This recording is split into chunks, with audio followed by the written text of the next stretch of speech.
Well, welcome to the 700 Club. This is an absolutely unbelievable story. The Biden administration is pressuring Israel to make more concessions for a ceasefire and hostage deal, even though Hamas still hasn't shown up at the negotiating table. And now the terror group's leader is insisting Israel give him a personal guarantee. CBN's Chuck Holton explains. Hamas leader Yahya Sinwar has reportedly added a new demand to ceasefire negotiations, his own survival.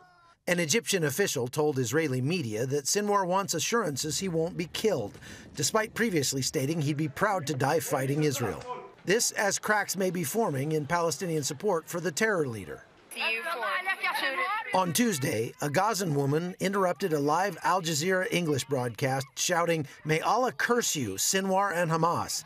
She was immediately hauled away by an unidentified man. Meanwhile, Israeli Prime Minister Benjamin Netanyahu insists on maintaining an IDF presence along the Philadelphia corridor at the Gaza-Egypt border. In a phone call Wednesday, President Biden reportedly pressuring Netanyahu to soften his stance to help get a ceasefire deal. But with the IDF having found and destroyed 150 tunnels there, Israel believes it must guard the corridor to permanently end Hamas threats. We are prepared for any scenario, both in defense and attack. Tehran claims that their delay in this massive response that they've promised for the killing of Ismail Haniyeh is part of their strategy for punishing Israel, but Israelis remain largely unfazed.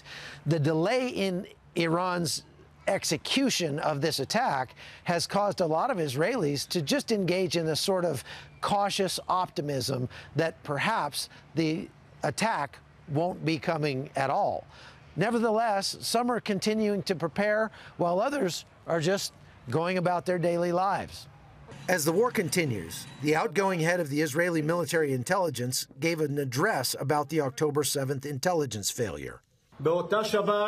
On that Sabbath, we failed the most important mission we're entrusted with, giving a war warning. The ultimate responsibility for the failure of the intelligence division rests with me. As Israel deals with the aftermath of the October 7 attacks and still faces threats on all sides, the United Nations takes little notice. Israeli Ambassador Gilad Erdan criticized a new UN exhibit that highlights global victims of terror, but omits any mention of Israeli Jews or the October 7th attack. There's not a single mention of any attack carried out by Palestinians against Israelis. We are about to mark 1 year since the massacre and the largest terrorist attack against Jews and Israelis since the Holocaust. Yet the UN does not think it needs to be displayed on its walls. Chuck Holton, CBN News, Jerusalem.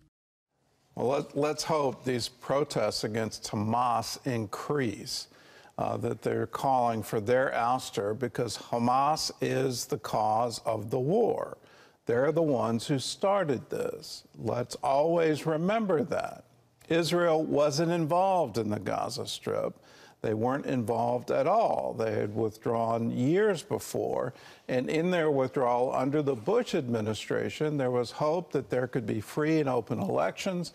And in those elections, the Palestinian people would choose democracy and liberty. All of those things were the hopes. What did the Palestinian people do? The people in Gaza elected Hamas as their leadership. And now they're suffering the consequences of that choice, and they're saying, we don't want this anymore. I hope that spreads. I also hope it spreads to the streets of Chicago during this convention. It's amazing to me that a sitting president of the United States would look out over those protests and say, quote, they have a point, close quote. They don't have a point. They're calling from the river to the sea. They're calling for a genocide of Jews.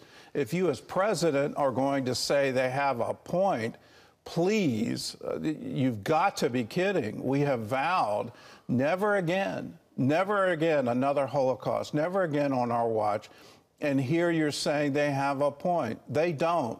Their point is we will repeat October 7 again and again and again until Israel doesn't exist. Well, let's take them at their word. Let's stand against it. Let's stand resolute and firm that no, you don't get to do this. You don't get to do this in the modern world. This is absolutely horrific. If we can't call it for what it is, I'm just astounded that any politician would take that position. In other news, Kamala Harris's running mate introduced himself to the American public at the Democratic National Convention last night, and it was very late. He didn't get up until 11:22. So if you stayed up for it, congratulations to you. Wendy Griffith has that story and more from the CBN Newsroom. Wendy? Gordon, the Harris campaign hopes Minnesota Governor Tim Walz will appeal to rural, Rust Belt, and independent voters. As John Jessup reports, that could be a challenge giving a potential major endorsement for Donald Trump later this week. On the final night of the DNC, Kamala Harris will attempt to channel the energy laid by fellow Democrats on day 3. That includes solemn moments inside the United Center, like acknowledging the hostages held by Hamas, even as anti-Israel protesters clashed with police outside. Overall, a projection of party unity, trying to capitalize on a feeling used to define the Harris-Walz campaign. Until joy, joy, joy comes in the morning.